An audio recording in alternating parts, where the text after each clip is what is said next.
உதகை ரோஜா கண்காட்சி மேலும் 3 நாட்களுக்கு நீட்டிக்கப்படும் என்று தற்போது அறிவிப்பு வெளியிடப்பட்டுள்ளது. 19வது ரோஜா கண்காட்சி இன்றுடன் நிறைவடைய இருந்த நிலையில் சுற்றுலா பயணிகளின் வருகை காரணமாக மேலும் 3 நாட்களுக்கு நீட்டிக்கப்படும் என்று தற்போது அறிவிப்பு வெளியிடப்பட்டுள்ளது. ரோஜா கண்காட்சி மே 22ஆம் தேதி வரை நடைபெற உள்ளதாக தோட்டக்கலைத்துறை தெரிவித்துள்ளது. உதகை ரோஜா கண்காட்சி மேலும் 3 நாட்களுக்கு நீட்டிக்கப்பட்டுள்ளது. கூடுதல் விவரங்களை தருகிறார் நமது செய்தியாளர் சிவசாமி. கூடுதல் விவரம்.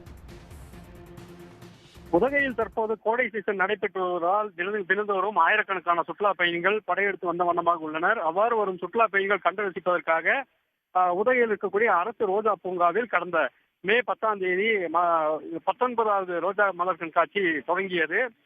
இந்த ஆண்டின் சிறப்பு அம்சமாக சுமார் 1 லட்சம் மலர்களை கொண்டு பல்வேறு அலங்காரங்கள் செய்யப்பட்டிருந்தன. அவற்றை ஏராளமான சுற்றுலா பயணிகள் தினந்தோறும் கண்டு ரசித்து வந்த நிலையில் தற்போது நாளுக்கு நாள் அதனை காண்பதற்கு அதிகமான சுற்றுலா பயணிகள் வந்து பார்த்து செல்கின்றனர். இன்றைய தினம் அதாவது 10 நாட்கள் மட்டுமே நடைபெறும் என்று தொடக்கத்தில் திட்டமிட்டிருந்த நிலையில் சுற்றுலா பயணிகளின் வருகை என்பது அதிகரித்து காணப்படுவதனால் மேலும் 3 நாட்களுக்கு இந்த ரோஜா மலர் கண்காட்சியை தற்போது பூங்கா நிர்வாகம் நீட்டித்துள்ளது.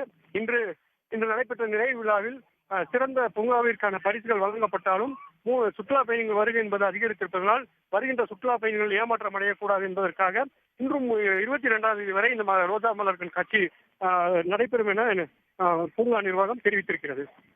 உடனுக்குடன் செய்திகளை தெரிந்து கொள்ள சன் நியூஸ் பெல் ஐகானை கிளிக் பண்ணுங்க.